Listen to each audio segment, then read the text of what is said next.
श्रीराम समर्थ श्रीराम. श्रीमद दासबोध पारायण दशक 14. अखंड ध्यान. समास दुसरा. भिक्षा निरूपण. श्रीराम. ब्राह्मणाची मुख्य दीक्षा मागितले पाहिजे भिक्षा. ओम भवती या पक्षा रक्षिले पाहिजे श्रीराम. श्री समर्थ म्हणतात की ब्राह्मणांच्या जीवन पद्धतीचे मुख्य लक्षण त्यांनी भिक्षा मागितली पाहिजे हे आहे. ओम भवती भिक्षाम देही या ब्रीदाचे त्यांनी रक्षण केले पाहिजे. भिक्षा मागवून जो जेविला तो निराहारी बोलिला. प्रतिग्रहा वेगळा झाला भिक्षा मागता श्रीराम. जो ब्राह्मण भिक्षा मागून जेवतो तो निराहारी मानला जातो. भिक्षा मागण्यामुळे तो दानात येणाऱ्या दोषापासून अलिप्त होतो. संता संत जे जन तेथे कोरान मागून करी भोजन. तेणे केले अमृत प्राशन प्रतिदिनी श्रीराम. जो संत आणि असंत लोकांच्या जवळ कोरान मागून भोजन करतो त्याने रोजच्या रोज अमृत प्राशनच केले आहे असं मानावं. भिक्षाहारी निराहारी भिक्षा नैव प्रतिग्रह. असंतो वापि संतो वा सोमपानम दिने दिने श्रीराम. भिक्षा मागून पोट भरणारा माणूस निराहारी असतो. भिक्षा घेणे म्हणजे दान घेणे नव्हे. भिक्षा घालणारे लोक सज्जन असोत किंवा दुर्जन असोत त्यांनी घातलेल्या भिक्षेने पोट भरणे म्हणजे रोज सोमपान करणेच होय. ऐसा भिक्षेचा महिमा भिक्षा माने सर्वोत्तमा. ईश्वराचा अगाध महिमा तोही भिक्षा मागे श्रीराम. भिक्षेचा असा महिमा आहे. ईश्वरालाही भिक्षा मागणे मान्य आहे. ईश्वराचा महिमा अगाध असून तोही भिक्षा मागतो. दत्त गोरक्षा आदी करुणी सिद्ध भिक्षा मागती जनी. निस्पृहता भिक्षेपासूने प्रगट होये श्रीराम. दत्त गोरक्ष आदी सिद्ध लोकात भिक्षा मागतात. भिक्षेमुळे भिक्षा मागणाराची निस्पृहताच प्रकट होत असते. वार लावून बैसला तरी तो पराधे न झाला. तैसीच नित्यावळीला स्वतंत्रता कैची श्रीराम. जो वार लावून जेवतो तो पराधीन होतो. त्याप्रमाणे जो नित्य एखाद्याच्या घरी नेमाने जेवतो त्याला स्वतंत्रता कुठली. 8 दिवसा धान्य मिळविले तरी ते कंटाळवाणे झाले. प्राणी एकाएकी चेवले नित्य नूतनतेपासून श्रीराम. 8 दिवसांनी एकदाच धान्य मिळवले तर ते कंटाळवाणे होते. नित्य नूतनतेच्या लाभापासून त्या व्यक्ती वंचित होतात. नित्य नूतन हिंडावे उदंड देशाटन करावे.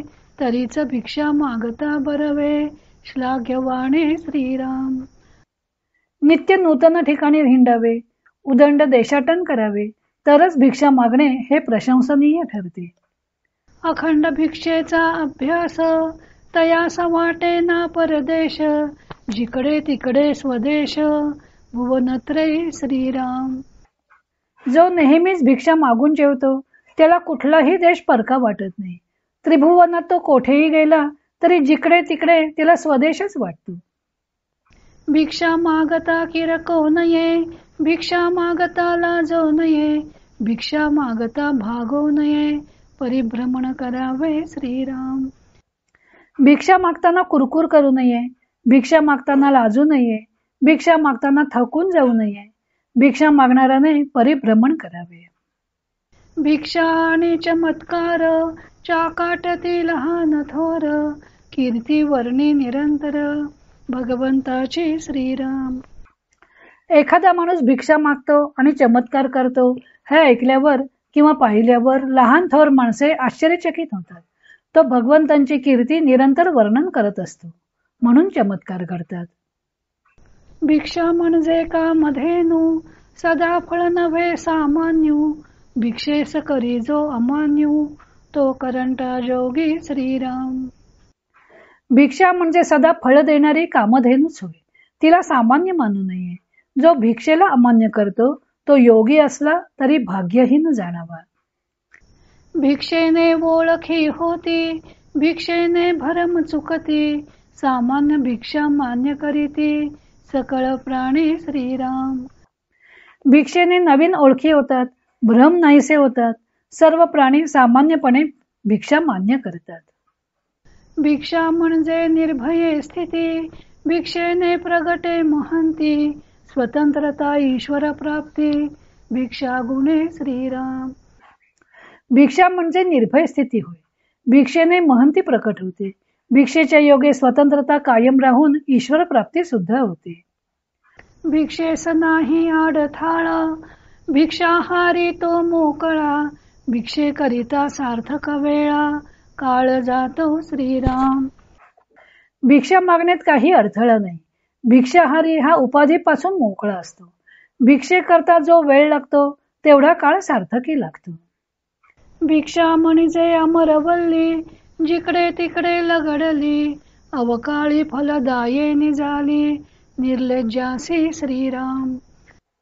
भिक्षा म्हणजे जिकडे तिकडे फळाफुलांनी लगडलेली जणू अमर वेल आहे. जे निर्लज्ज लोक असतात त्यांना त्यांच्या वाईट दिवसात ती फलदायिनी ठरते. पृथ्वीमध्ये देश नाना, फिरता उपवासी मरेना, कोणे एके ठाई जना, जड नव्हे श्रीराम. पृथ्वीमध्ये इतके अनेक प्रकारचे देश आहेत की त्या देशातून फिरणारा भिक्षेकरी उपाशी मरत नाही. कारण तो कोठेही एका जागी राहत नसल्याने नित्य नवीन ठिकाणच्या लोकांना तो जड वाटत नाही. गोरज्य वाणिज्य कृषी, त्याहुनी प्रतिष्ठा भिक्षेसी, विसंभो नये झोळीसी, कदा काळी श्रीराम. दूध दुभत्याचा व्यवसाय, व्यापार धंदा अथवा शेती याहूनही भिक्षेला प्रतिष्ठा आहे. म्हणून कधीही झोळीला बाजूला करू नये. भिक्षे ऐसे नाही वैराग्य, वैराग्या परते नाही भाग्य, वैराग्य नसता अभाग्य, एक देशी श्रीराम. भिक्षा मागणे हे वैराग्याचे लक्षण आहे आणि वैराग्यासारखे दुसरे भाग्य नाही. वैराग्य जर नसेल तर तो माणूस एकदेशी आणि भाग्यहीन समजावा.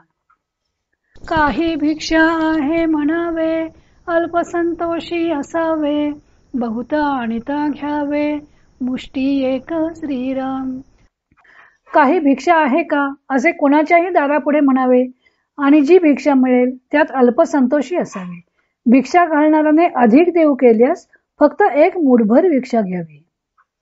सुखरूप भिक्षा मागणे, ऐसे निस्पृहतेची लक्षणे, मृदवाग विळास करणे, परमसौख्यकारी श्रीराम.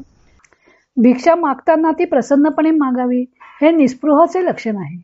सर्वांशी अत्यंत गोड मृदू शब्दात बोलावे म्हणजे ऐकणाऱ्यालाही परम सुख मिळते. ऐसी भिक्षेची स्थिती, अल्प बोलिले यथामती, भिक्षा वाचवी विपत्ती, होणार काळी श्रीराम. अशी ही भिक्षेची स्थिती येथे यथामती थोडीशी सांगितली आहे. पुढे येणाऱ्या संकटातून भिक्षा माणसाला वाचवते. जय जय रघुवीर समर्थ, श्रीराम जय राम जय जय राम. इति श्री दासबोधे गुरुशिष्य संवादे भिक्षा निरूपण नाम समास दुसरा समाप्त.